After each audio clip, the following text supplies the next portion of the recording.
আসসালামু আলাইকুম এভরিওয়ান। আপনারা ভিডিওতে যে মসজিদটি দেখতে পাচ্ছেন এটি হচ্ছে প্রায় 100 বছরের পুরনো মসজিদ। এটি অবস্থিত আপনার মালয়েশিয়ার একেবারে প্রাণকেন্দ্রে কুয়ালালামপুরে। মসজিদ জামাই খুবই পরিচিত। এই মসজিদটি 1909 সালে এটি প্রতিষ্ঠিত বা স্থাপিত হয়েছিল।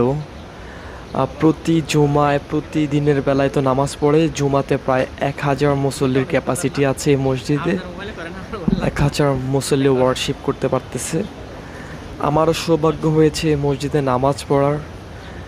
শুক্রবার ছিল, আমি মসজিদে নামাজ পড়লাম, জুমার নামাজ। খুবই সৌন্দর্য, আশেপাশের সৌন্দর্যে আমি মুগ্ধ হয়েছি, একেবারে ফ্যাসিনেট। যারা মালয়েশিয়া আছেন বা থাকেন তারা তো অবশ্যই এই বিষয়টা জানেন। আর পাশেই কিন্তু দেখেন ছোট কৃত্রিম খাল রয়েছে। এই খাল দিয়ে বৃষ্টির পানিগুলি শহর থেকে